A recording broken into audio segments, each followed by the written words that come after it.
E hoje nós vamos tratar especificamente do contexto onde os produtos da indexação são aplicados, né? Quais são esses contextos? E aí o nosso conteúdo ele está dividido em 3 tópicos: sistemas de recuperação da informação físicos e digitais, indexação automática e semiautomática e indexação na web. Então, nós vamos ver aí o contexto de aplicação, esses 3 contextos de aplicação dos produtos da indexação. Lembrando que o principal produto da indexação é o índice, né? Ou o conjunto de descritores que indica o conteúdo dos documentos. Então, nós vamos realizar o processo de indexação para levantar um conjunto de termos que indique o conteúdo do documento. Então, esse é o produto que vai ser aplicado nesses diferentes contextos que a gente tem aí. Então, começando com o sistema de recuperação da informação, que é o ambiente, né, ou o contexto mais tradicional de uso da indexação, né, ou o primeiro contexto que a gente aplicou aí o processo de indexação e o seu produto. E aí aqui, só para relembrar, que eu acho que, na verdade, isso já está bem sedimentado para todos, a indexação ela é utilizada principalmente, né, o produto da indexação é utilizado principalmente na composição de catálogos digitais. Então, aqui, por exemplo, nós vemos ali a tela do catálogo da BCE e aqui uma busca sendo realizada nesse catálogo. No momento em que a gente digita um termo, são apresentados aqui outros termos populares que são buscados e já uma lista de algumas publicações relacionadas a esse termo.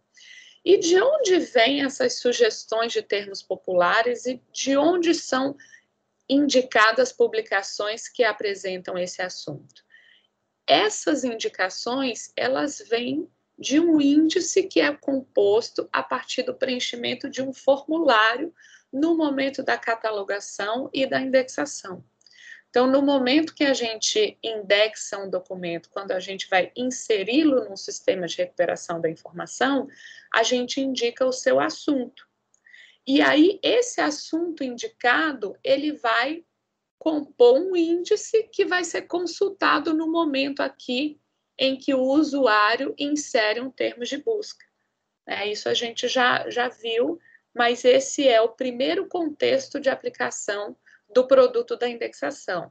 Então, aqui, por exemplo, né, eu tenho um documento, né, entre vários outros, esse é o documento número 13, de uma lista de documentos que é recuperados quando eu faço essa busca, e aí eu posso observar que no assunto desse documento, eu tenho, né, o assunto aqui embaixo, eu tenho aqui alguns termos que vão indicar, né, do que trata esse documento e vão, logicamente, aí coincidir com o termo utilizado pela busca do usuário.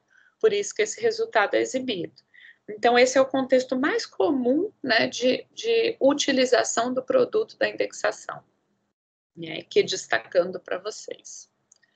Aqui, uma visualização completa desse resultado, né, de uma busca pelo termo programação, aonde eu posso observar em destaque, entre outras coisas, os termos relacionados ao assunto desse título e o resumo, que também diz respeito ao conteúdo, né? Então, eu posso dizer que esses 2 aqui são produtos da indexação, utilizados no sistema de recuperação da informação, na composição de um catálogo para esse sistema, que é o que a gente está consultando, tá? Então, esse é um contexto bastante comum para nós. Outro contexto, né, e até que vem antes desse, outra aplicação, é a composição de catálogos físicos e digitais, né, também em sistemas de recuperação da informação. Então, por exemplo, né, se nós formos numa biblioteca pequenininha, provavelmente nós vamos consultar um catálogo impresso, nós vamos consultar fichas, né, o que são essas fichas em um catálogo físico? Cada uma dessas fichas corresponde a descrição de um documento bibliográfico que está disponível. Então, essas fichas, elas são ordenadas de acordo com a ficha catalográfica que apresenta aqui na sua pista, né, que é essa informação aqui embaixo, quais são os assuntos deste título. Então, esses assuntos aqui, que são levantados a partir de um processo de indexação, eles viram um indicador em cada uma dessas fichas aqui que apresentam os assuntos do documento. Então, aqui eu tenho ordenado alfabeticamente a ficha que corresponde a cada uma dessas entradas aqui, né? A marketing de serviço, comportamento do consumidor, condutores do sexo feminino e por aí vai. Então, cada um desses assuntos que estão aqui na pista, que foram identificados a partir do processo de indexação, viram uma entrada em uma fichinha dessa daqui. Da mesma forma como a composição de um catálogo impresso para uma biblioteca, e não um conjunto de fichas, mas um catálogo impresso, utiliza o mesmo processo, né? Ou seja, consome o produto da indexação na elaboração de uma lista ordenada por assuntos, como a gente pode verificar nessa imagem aqui embaixo. Tá? Então, tanto os catálogos físicos, né, quanto os catálogos em ficha são elaborados a partir do produto da indexação, que é o conjunto de termos aí que indica o conteúdo dos documentos. Então, nesse contexto de serviços de informação, né, mesmo que o acesso seja físico ou digital, nós vamos consumir o produto da indexação, tá? Especialmente para localizar documentos a partir do seu assunto. Além disso, nós temos, né, dentro dos serviços de informação, nós temos o acesso a conteúdos dentro do próprio documento. Então, aqui eu acrescentei os índices do documento, também como um contexto de aplicação do produto da indexação. Então, se nós repararmos aí no final de um livro, por exemplo, o livro Indexação e Resumos, ele vai ter um índice, que muitas vezes é chamado de índice remissivo, que vai apresentar alguns termos que estão presentes em algumas partes do documento. Então, o índice remissivo, o índice que a gente encontra no final do livro, ele faz referência a conteúdos que estão no próprio documento, né? Diferente da composição de um catálogo, que vai indicar conteúdos que estão em vários documentos, né? Aqui o índice, ele aponta, ele indica conteúdos que a gente vai encontrar num determinado parágrafo, num determinado capítulo, né? E o que é importante a gente saber sobre o índice, né? Tem uma norma própria que fala da composição de índices, e a composição de índices, ela é subsidiada, ou seja, a gente realiza esse índice a partir de um processo que é o processo de indexação do documento. Então, o índice que é normalizado aí pela ABNT 6034, ele é um produto da indexação também, tá? Não apenas os catálogos. E aí eu coloquei aqui algumas definições que são importantes a gente conhecer dos índices, que são o cabeçalho é a palavra ou o símbolo, né, que determina a entrada de um índice. A entrada é a unidade do índice, né? Então, é o termo ou é a expressão que representa o conteúdo que vai estar indicado aonde eu encontro ele no documento. O indicativo é justamente essa indicação de onde eu encontro aquele conteúdo que foi expresso na entrada. Então, por exemplo, eu tenho a palavra, aqui como nós temos a palavra abacate, né? Está um pouquinho embaçado, mas dá para visualizar. Eu tenho a palavra abacate nesse índice remissivo.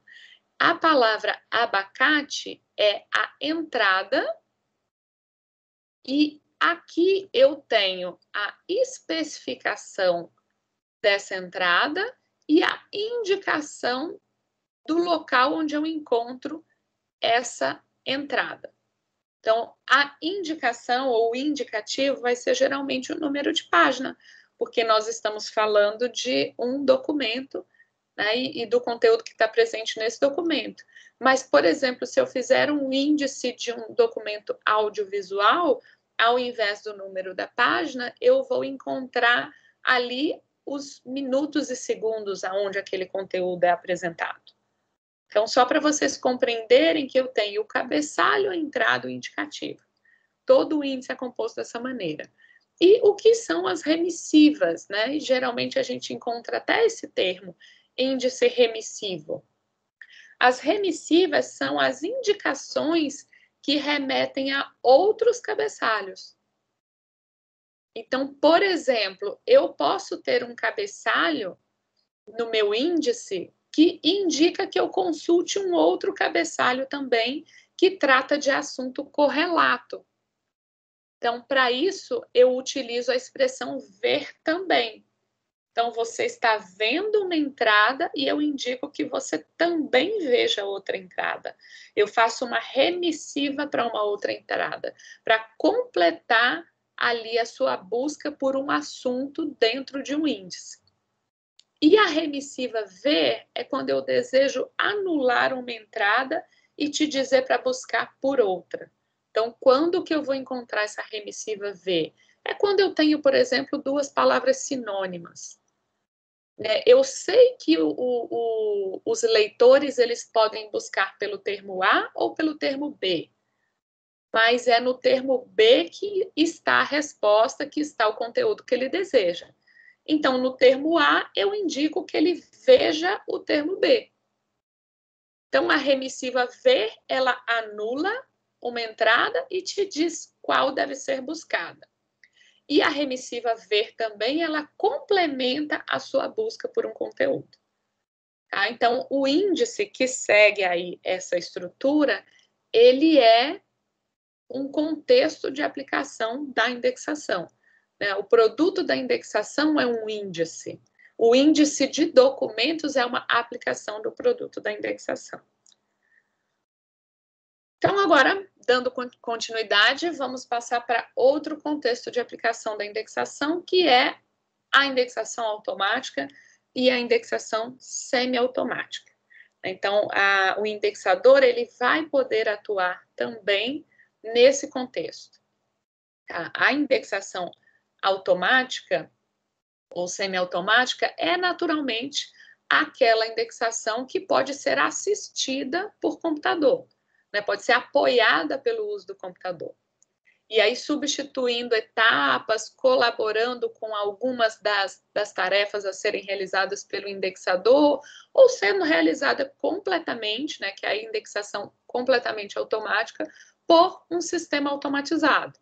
Contudo, esse sistema automatizado, ele vai ser programado por um humano, né? Ele vai ser primeiro desenvolvido por um humano ou programado no sentido de realização de ajustes necessários para fazer a indexação automática do documento. Então, também no caso da indexação automática, nos bastidores da indexação automática, a gente tem a atuação do indexador. É claro, também de outros profissionais, como, por exemplo, da área de tecnologia. E o que acontece, né, em síntese, na indexação automática? Geralmente, né, a forma mais simples é a contagem de palavras. Então, acontece uma simulação da leitura, né? Por exemplo, a nossa leitura técnica, ela é realizada por um computador a partir de um processo que envolve o reconhecimento das palavras e a contagem dessas palavras. Né? Como a gente sabe, né, o computador, ele computa, ele conta. Né? Então, via de regra, ele não interpreta o conteúdo que ele identifica num texto, mas ele é capaz de contar essas palavras. A gente vai avançar um pouquinho nessa discussão ainda.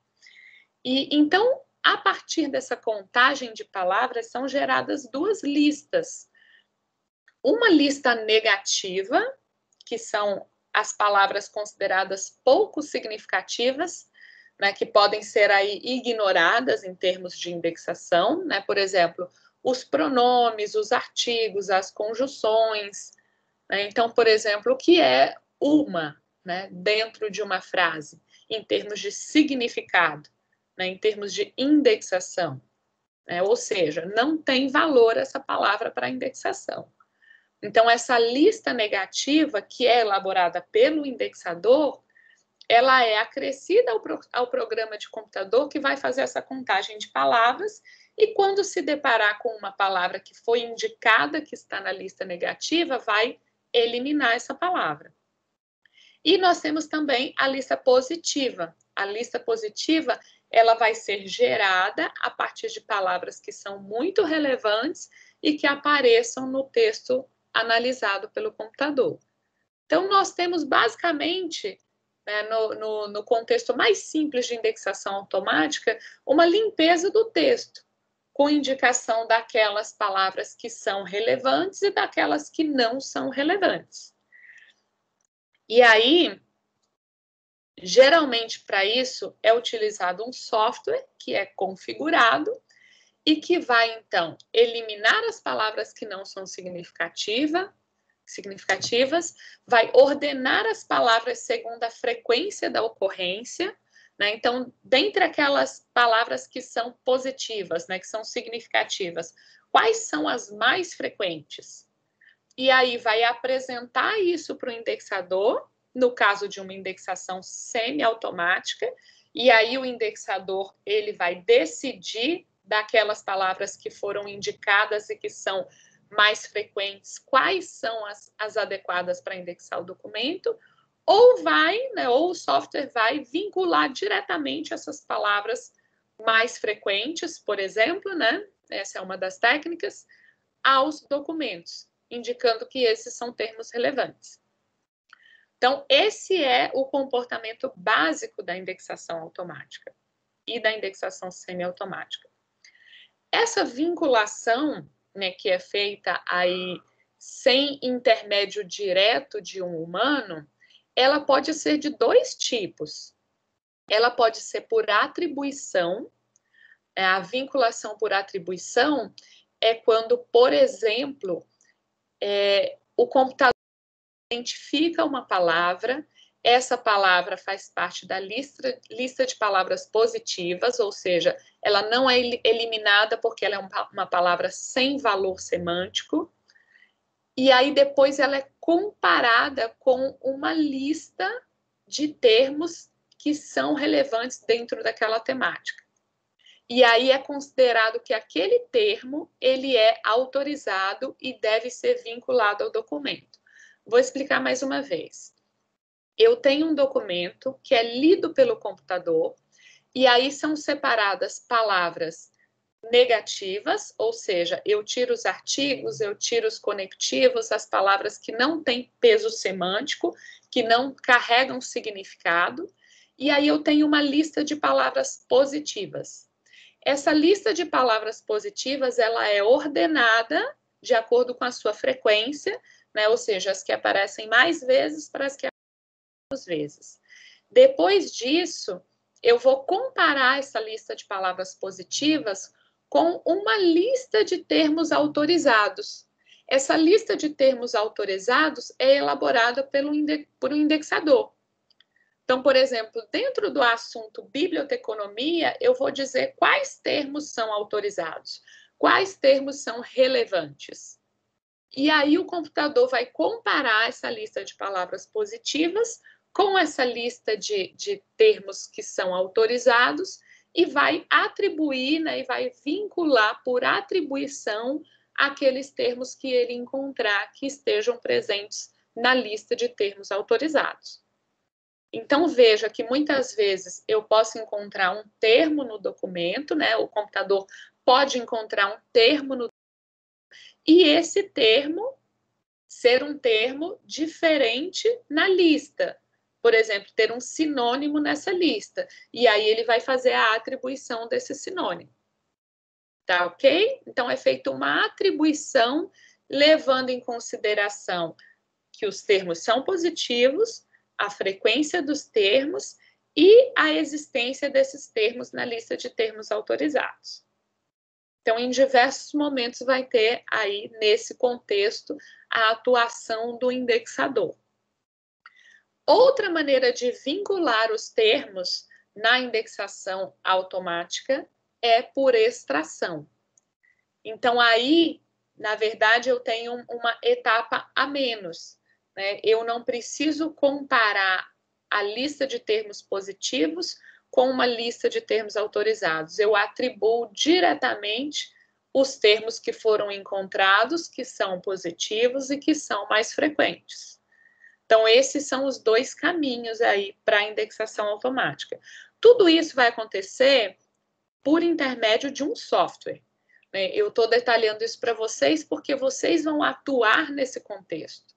E vão, por exemplo, compor a lista de palavras negativas, vão compor a lista de palavras de termos autorizados, né? Vão configurar o software para trabalhar por atribuição ou extração, né? Então, esse é o contexto de atuação dentro da indexação automática e semiautomática. O principal ponto, né, o principal aspecto a ser considerado na indexação automática é a determinação da relevância das palavras e expressões. Assim como nós, indexadores, quando estamos fazendo a indexação manual, nós temos dificuldade de identificar e de determinar quais termos são relevantes para a indexação do documento, o mesmo acontece na indexação automática. Na maioria dos casos, é utilizada a frequência da palavra, né, no texto para determinar a relevância daquele termo. Então, por exemplo, um documento que fala sobre indexação, que fala sobre história do Brasil, que fala sobre um tema determinado, vai naturalmente ter uma frequência maior desse termo no próprio corpo do documento. Então, se a gente pega um livro de história do Brasil, nós vamos observar que o termo história, ele aparece frequentemente. Então, a gente costuma dizer que a frequência, ela pode ser enganadora.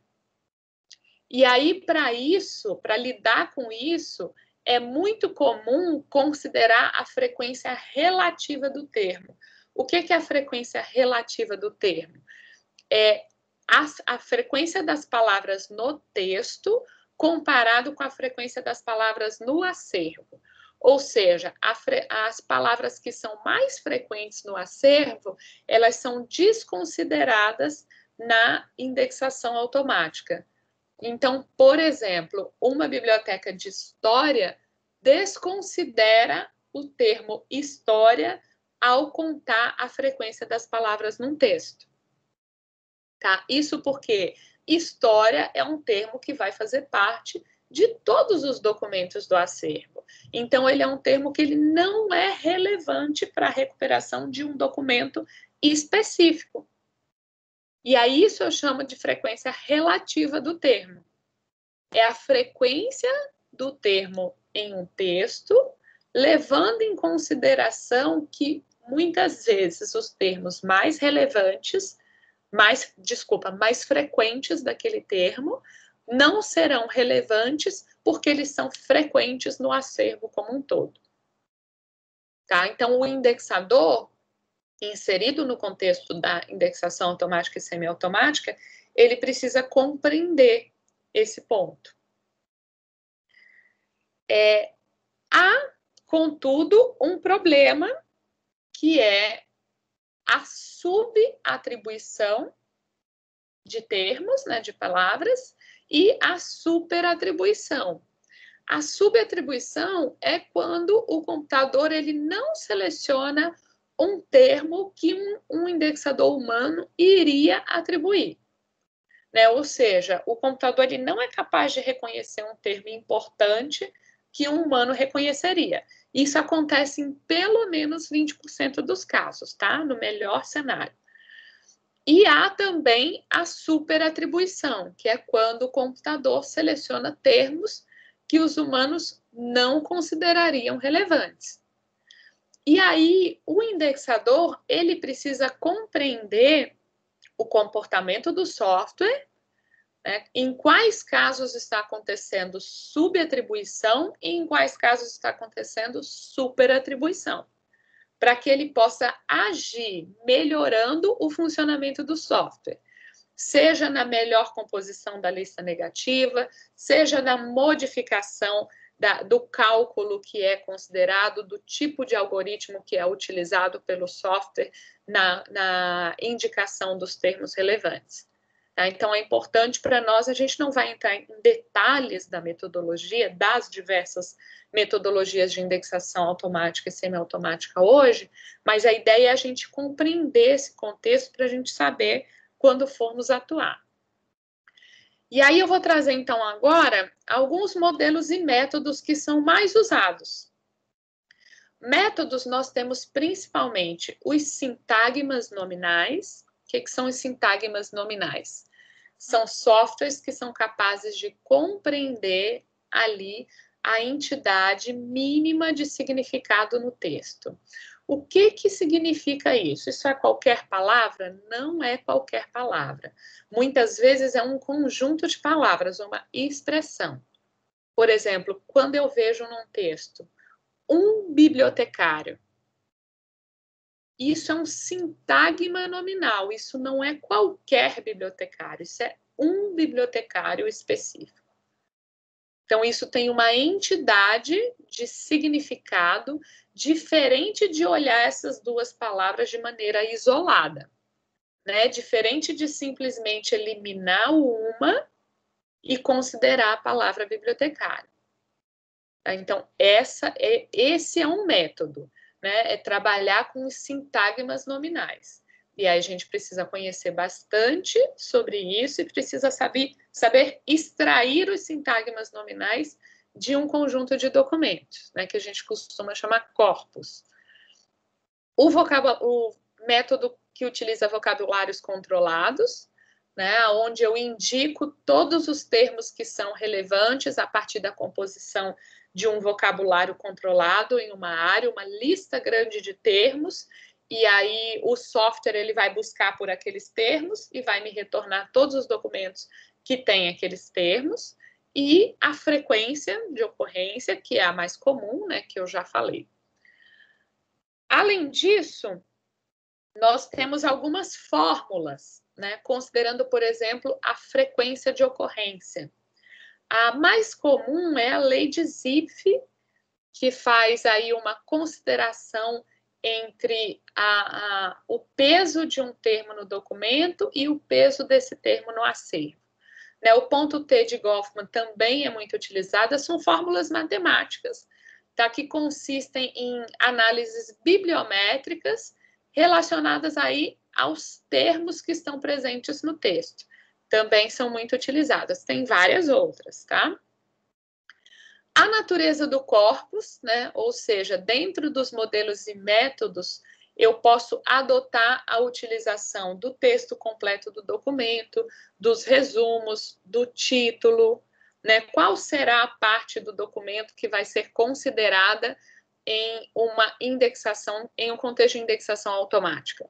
Por exemplo, eu sei que usar o texto completo implica em alguns problemas e alguns pontos positivos também.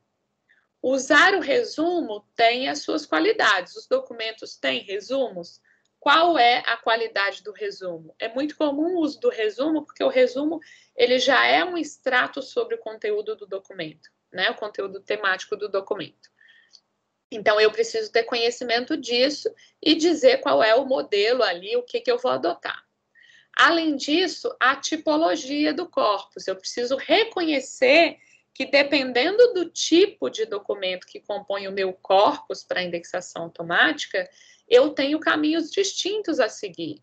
Por exemplo, a indexação automática de jurisprudência requer o conhecimento, né, daquele profissional que vai implementar a indexação automática, conhecer como a jurisprudência se apresenta.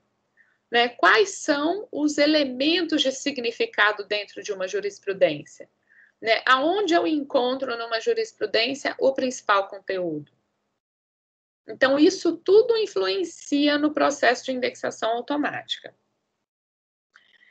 Nós temos também sistemas, né, que vão auxiliar aí a indexação automática. Aqui eu coloquei os principais sistemas, né, o Pressas, que já foi muito utilizado para construir índices automáticos, inclusive para a inclusão desses índices no final do livro. O Automindex, também bastante utilizado, foi desenvolvido aí, ou aprimorado, inclusive por um professor, por um ex-professor nosso, que é o professor Robredo. O CISA e o OGMA são os mais utilizados atualmente. Assim, existem outros que são desenvolvidos do zero, ou seja, são criados especificamente para uma instituição, né, ou para atender a uma demanda, mas de softwares que são aí facilmente programados para utilização, hoje eu vejo que o CISA e o OGMA são os mais utilizados. Tá? O CISA ele trabalha com a extração de sintagmas nominais, o CISA não, me desculpa, o OGMA, e o CISA ele trabalha com a atribuição. Então, o CISA, atribuição automática de termos, né? E o OGMA por extração de sintagmas nominais. Então, esses são alguns dos sistemas que podem ser utilizados, e aí é importante a gente navegar, compreender a configuração, compreender o contexto onde se dá a indexação automática, que é o que eu falei com vocês agora há pouco, para a gente fazer o melhor uso de qualquer um desses sistemas. Quanto à abordagem ou tipo de técnica, a gente tem naturalmente a mais utilizada, né, e a primeira a ser utilizada, a análise estatística, e aí onde a gente vê as principais fórmulas, os principais algoritmos aí são apoiados em fórmulas estatísticas, a análise linguística e o aprendizado de máquina, que tem sido muito utilizado, né, não apenas na indexação automática para a indicação dos assuntos do documento para recuperação posterior, mas para gerar conhecimento a partir de um corpus de documento. Então, por exemplo, quando a gente escuta falar em text mine ou em mineração de texto, né, a gente escuta bastante falar sobre esse conceito quando a gente também levanta informações sobre análise de dados. Né? Hoje nós temos duas grandes vertentes aí de análise que são muito aplicadas. Uma delas é a análise de dados, outra é a análise de texto. A análise de texto, ela anda muito paralela à indexação de documentos. Né? Na verdade, ela se dá a partir dos mesmos processos. Então, se nós formos minerar, né, um corpus de documento para encontrar ali, por exemplo, indicativos de tema, termos mais frequentes, ou o assunto abordado, seja qual for o nosso propósito, nós vamos utilizar abordagens e técnicas que são da indexação automática. Vou dar um exemplo para vocês. A mineração de textos utilizada para definir tendência de mercado. É muito comum que isso aconteça. Então, eu posso, por exemplo, minerar um conjunto de comentários num determinado site, por exemplo, Mercado Livre. Eu vou minerar um conjunto de comentários ali no Mercado Livre para identificar quais são as tendências dos meus usuários, né, dos usuários do Mercado Livre, para compra de produtos. Né? Então, o que é minerar esses textos? É descobrir o que eles têm de mais relevante. Descobrir o que um conjunto de textos ou um corpus tem de mais relevante é um processo de indexação automática que envolve principalmente a análise linguística e aprendizado de máquina. O aprendizado de máquina, né, é um passo a mais, né, o machine learning, que a gente escuta bastante, ele é um passo a mais porque ele envolve que aquele sistema que minera e que tenta descobrir sobre um conjunto de textos, ele vai aprendendo com a experiência.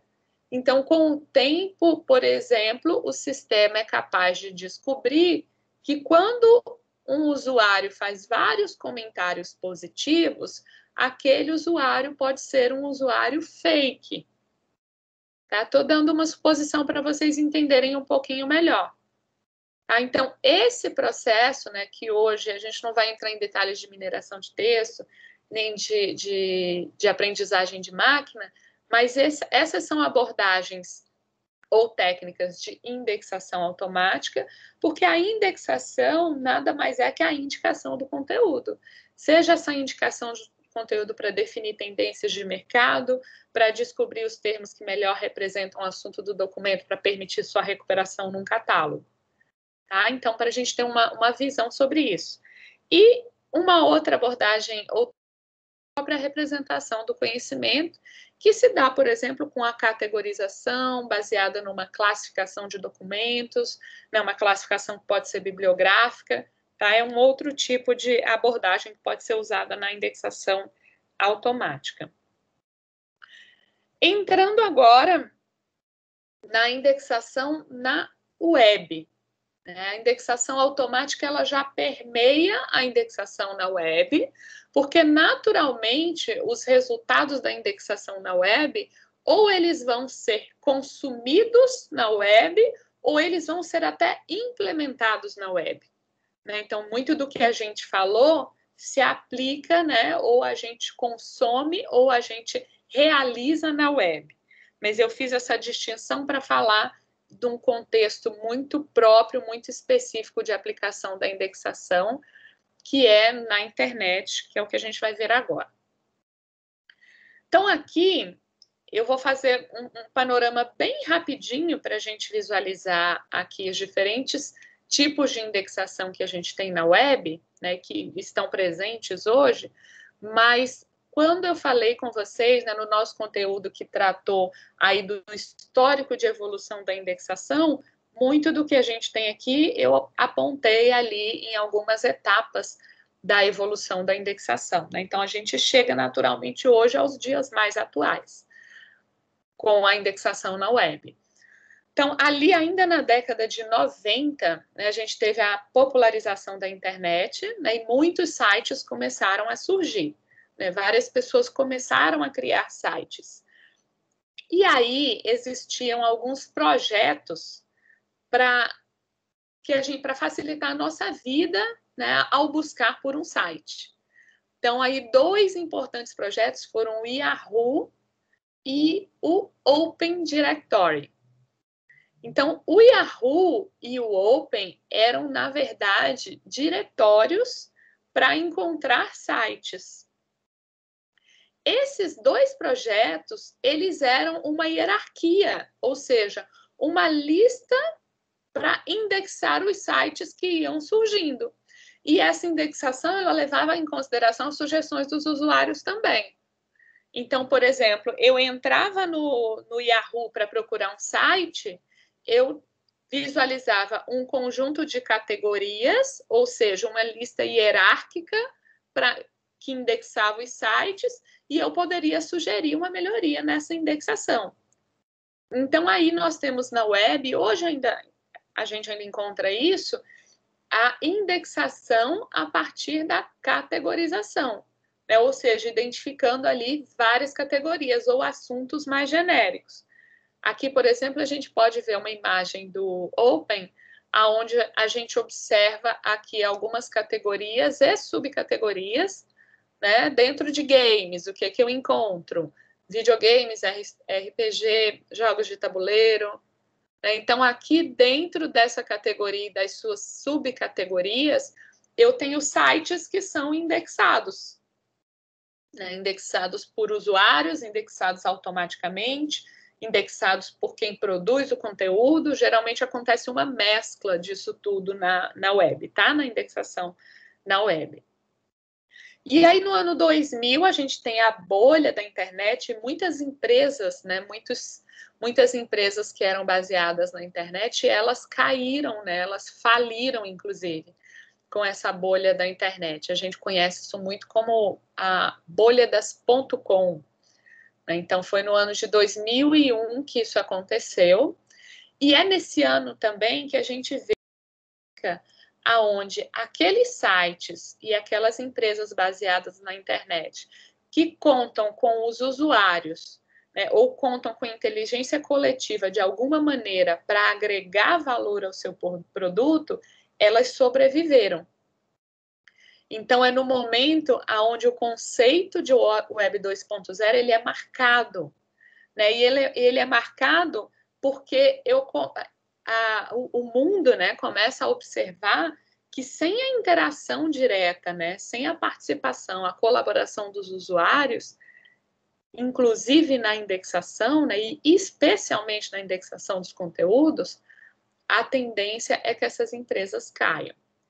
E aí a gente vê uma evolução muito importante, aonde os próprios usuários, de forma livre, sem nenhuma regra, sem política, sem vocabulário controlado, realizam a indexação.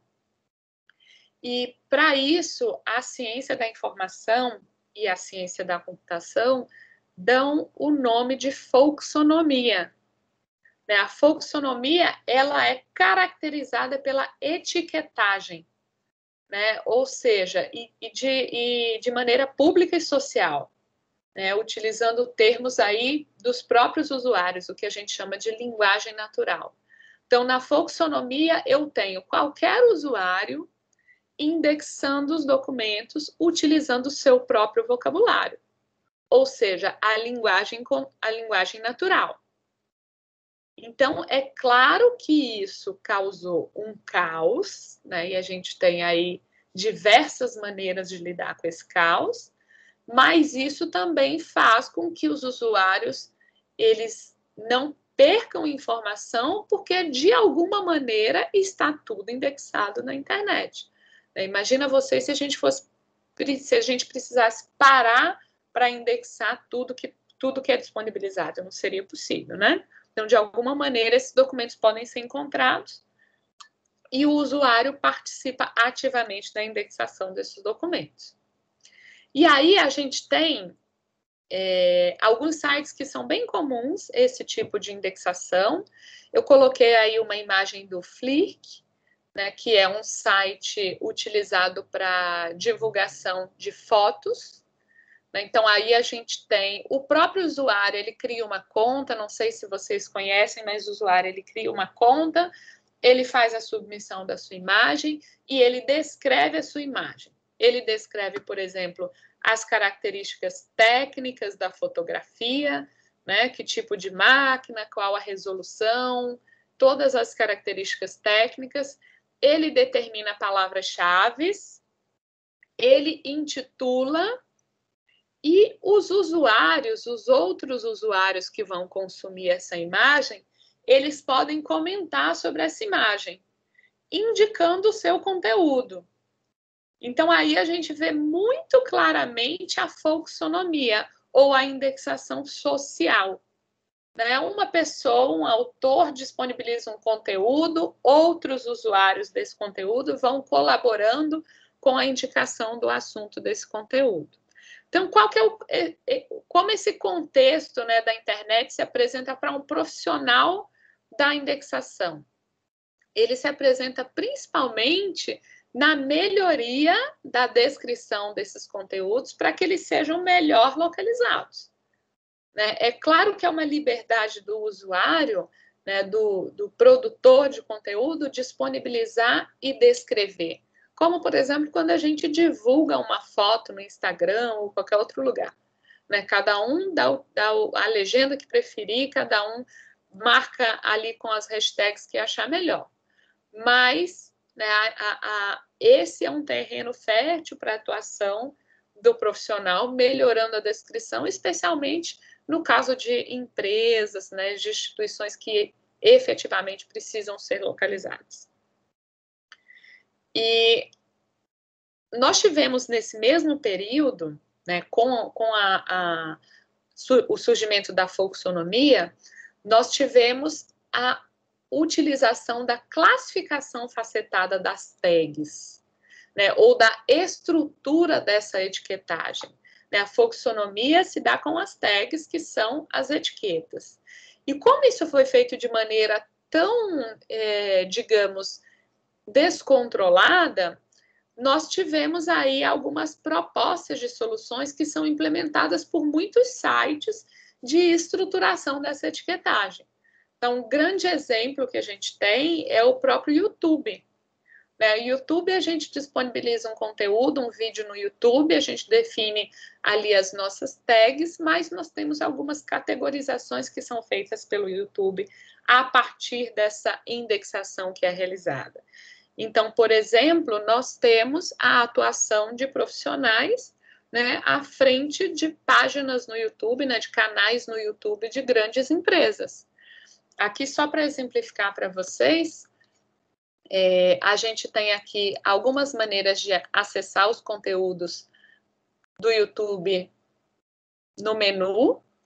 Nós temos categorias genéricas que contemplam ali grande parte do conteúdo que é disponibilizado no YouTube, né? Então, música, jogos, etc. Essas notícias aqui são as recentes, tá, pessoal? Nada pessoal com relação a nenhuma delas. Eu peguei o que estava bombando ontem, para colocar esse exemplo para vocês. E então aqui a gente verifica que eu tenho uma categorização do conteúdo feito pelo YouTube. A gente já visualiza isso como usuário, tá? Eu estou aqui na tela de usuário, cliquei para verificar os temas mais populares no YouTube. E aí eu já percebo aqui uma categorização. Dentro de filmes, eu vou ter hashtags ou eu vou ter etiquetas relacionadas a filmes, que são atribuídas pelos usuários ou pelos gestores, né, administradores dos canais no YouTube. Tá? Nós temos perfis diferentes de administração dos canais no YouTube, inclusive perfis que são profissionais para a atuação de profissionais do marketing, da biblioteconomia, aqueles que tiverem habilidade para lidar com a melhor descrição e melhor impulsionamento dos conteúdos. E aqui eu destaquei um conjunto de orientações para o uso dessas tags que são dadas quando você vai fazer a submissão de um vídeo no YouTube. Então, aqui eu tenho uma orientação que diz o papel das tags, que são palavras-chave de conteúdo, que eu devo ter cuidado quanto ao uso de muitas tags para não configurar o meu vídeo como sendo um spam, né? Então, por exemplo, se eu insiro um vídeo de 5 minutos que fala do assunto A e eu atribuo aí 50 tags, o YouTube, ele reconhece que isso pode ser um spam ou uma enganação, porque na trato de todos aqueles assuntos, né? Eu quero impulsionar aquele meu vídeo. Então, ele traz aqui algumas orientações com relação às tags, e aí, se a gente navega, a gente conhece um pouco melhor e a gente começa a visualizar quais são as subcategorias que o YouTube apresenta quando você insere um conteúdo. Isso tudo vai influenciar na recuperação desses vídeos posteriormente. Isso vai ser importante para a recuperação.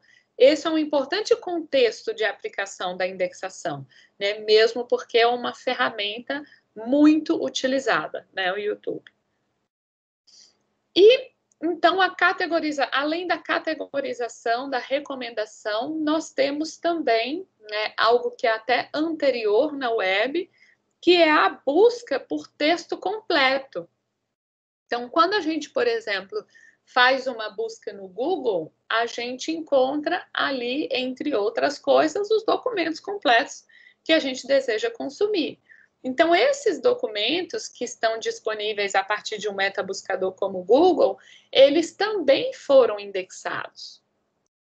Só que essa indexação, ela se dá de outra maneira. Ela se dá a partir da varredura do conteúdo desses documentos, né, feita aí pelos famosos spiders do Google, né, que são aí buscadores de conteúdos em cada um dos documentos que são disponibilizados na web, cada um dos recursos na web, né? Então, um vídeo é considerado uma imagem, um texto, um blog, uma base de dados, todos esses são recursos disponibilizados na web e que vão ser aí vasculhados para serem apresentados quando a gente faz uma busca num metabuscador como o Google. E como que isso acontece? né? Em linhas gerais, são buscados elementos de conteúdos nesses recursos. Esses elementos de conteúdos, eles estão registrados em metadados, na maioria dos casos. Quando esses elementos de conteúdos, eles estão em metadados, eles são mais facilmente identificados pelos metabuscadores, né, pelo Google, por exemplo. Então, é importante a gente compreender que boa parte da recuperação da informação no Google ou em qualquer outro metabuscador, ela se dá a partir da varredura desse recurso disponibilizado e da indicação desses elementos de conteúdo. Como eu, profissional de informação, posso atuar numa empresa e fazer com que essa empresa seja melhor localizada pelo Google, indicando de maneira mais clara o conteúdo dos recursos disponibilizados na web por essa empresa. E isso se dá a partir da definição de metadados. Tá? O Google encontra, por exemplo, conteúdos que não estão no documento, nos metadados, me desculpa, que não estão nos metadados, encontra, mas isso é mais difícil. Tá? Então, o caminho para a busca de texto completo, para a busca e recuperação de recursos disponibilizados na web, é a inserção de conteúdo nos metadados desses recursos. E eu vou falar um pouquinho com vocês sobre isso. Primeiro, o que são os metadados, né? Vou passar muito rapidamente, acredito que esse é um conteúdo que vocês já viram, tá? Mas os metadados, eles são ali, né, dados sobre os dados. Né? Então, eu tenho, por exemplo, um blog e eu tenho o título do meu blog. O título do meu blog na linguagem que está por trás escrevendo esse blog, tá? Não aquilo que a gente vê, ele é um metadado. Né? Então, o metadado ele é uma marca em linguagem apropriada que indica um dado. Então, por isso, ele é um dado sobre um dado. Ele é dado sobre dado. Tá? Então, eu vou ter ali um rótulo e um conteúdo por trás daquilo que eu vejo na web, ou seja, na linguagem HTML, na linguagem XML, eu tenho esses metadados, marcando aqueles conteúdos. E aí, esses metadados, eles são utilizados principalmente nesse sentido, no sentido de recuperar informações, uma vez que o computador ele não consegue entender que aquela palavra, aquela expressão que vem acima num texto, ela é um título, eu indico para o computador que aquilo é o título. Tá? Então, a gente olha, a gente entra num blog, a gente vê uma expressão com uma fonte bonita aí na parte superior do blog e a gente entende, isso é o título do blog. O computador não, o computador precisa que a gente indique, que a gente marque que aquilo é o título. E aí, para isso, eu utilizo um metadado. O metadado, um conjunto de metadados bastante comum é o Dublin Core. Certamente, se vocês já estudaram sobre metadados, vocês viram o Dublin Core. Porque o Dublin Core, ele é um conjunto de 15 elementos que vai facilitar, 15 elementos significa 15 marcas, tá, de documentos, que vai facilitar a descrição dos recursos que vão ser disponibilizados na web. Ele é bem simples de ser utilizado, né? Esses 15 elementos são bem simples, ele se assemelha a uma descrição de uma ficha catalográfica, então eu tenho título, eu tenho autor, eu tenho assunto, né? Esses são alguns elementos do Dublin Core. E o Dublin Core, então, ele é esse conjunto desses elementos, que aí é claro, né? Ele é um conjunto de elementos e uma associação por trás que indica como eles devem ser utilizados. Né? Dá ali todas as informações para a utilização desses metadados. E aí, esses metadados do Dublin Core, eles são facilmente interpretados por buscadores, por exemplo, como Google ou como qualquer outro buscador, mesmo dentro de uma base de dados. aqui para a gente visualizar o que cada elemento Dublin Core tem. Ele tem uma etiqueta, que é atribuída ao elemento Dublin Core, tá? O ED é o elemento Dublin Core. Ele tem um identificador, né? A etiqueta é um nome, ele tem o identificador que é único, ou seja, o título vai ter sempre o mesmo identificador, o assunto vai ter sempre o mesmo identificador. Tem a indicação da versão, o que está destacado é o que eu preciso preencher, tá? Na utilização do Dublin Core como um metadado para representar o conteúdo de um recurso na web. A autoridade de registro, né? Quem que é responsável ali? A língua, né? Eu posso definir que o assunto que aparece ali está em português. A definição, o que é esse elemento? A obrigação, se esse elemento é obrigatório ou não. O tipo de dado, né? Que informação que eu encontro ali é um texto, eu vou indicar esse tipo de dado. A máxima ocorrência, ou seja, eu posso ter mais de um título, eu vou indicar. Eu posso ter mais de um assunto, eu vou indicar. E um comentário que é com relação à aplicação do elemento. Então, por exemplo, quando eu vou incluir os metadados em um recurso que vai ser disponibilizado na web para que esse recurso seja recuperado, né? Seja aí, faça parte dos índices do Google, por exemplo, e seja recuperado. Quando eu vou fazer isso, eu preencho essas informações, né, no código-fonte do recurso que vai ser disponibilizado. Tá? Então, isso indica que eu estou utilizando metadados e que esses metadados são Dublin Core. Na prática, com relação a assunto, né, ou seja, a gente está falando de tratamento temático da informação, né, na indexação. Então, com relação a assunto, quais que seriam os elementos Dublin Core a serem utilizados para descrever um recurso disponibilizado na web? O primeiro dele é a cobertura, né? Então, eu tenho aqui o nome, o identificador, a definição e um comentário sobre a utilização. Veja que no meu documento eu vou usar somente o nome, o identificador e o conteúdo preenchido. Já vou mostrar isso para vocês. Mas eu tenho todas essas informações aqui no site do Dublin Core. E a cobertura, por exemplo, me diz se aquele conteúdo, né, aquele recurso, ele é para um público específico. Por exemplo, se é um conteúdo que interessa ao Brasil, se é um conteúdo designado ou relacionado a um período histórico. Então, me ajuda a indicar, em termos de assunto, qual que é a cobertura daquele recurso a ser disponibilizado na web. Além disso, naturalmente, eu tenho o assunto, né, que é o metadado subject. Esse metadado, ele vai servir para indicar as palavras-chave do documento. Então, eu vou indicar ali quais são as palavras-chave do documento e eu posso, inclusive, adotar um vocabulário controlado para isso. Né? Ou seja, eu posso preencher o metadado assunto com termos que são extraídos de um vocabulário controlado. Aqui, por exemplo, eu vejo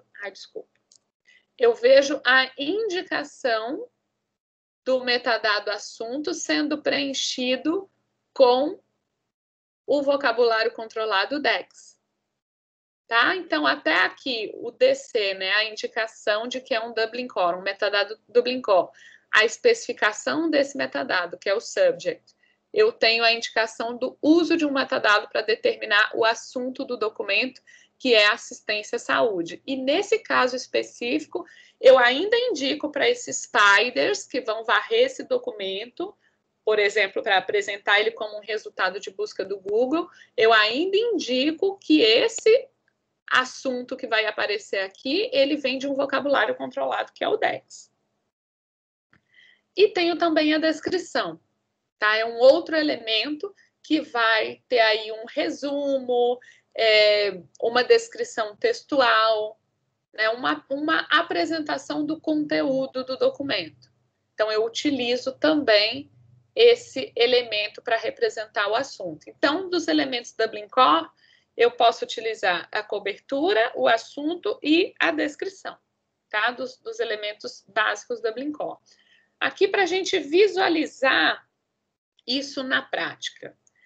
O Dublin Core, né, os metadados Dublin Core, eles podem estar inseridos no documento, ou seja, podem fazer parte do seu código-fonte, quando esse recurso ele é escrito para ser disponibilizado na web, e aí a gente chama isso de metadado intrínseco ou embedded metadata. E aqui a gente tem um exemplo.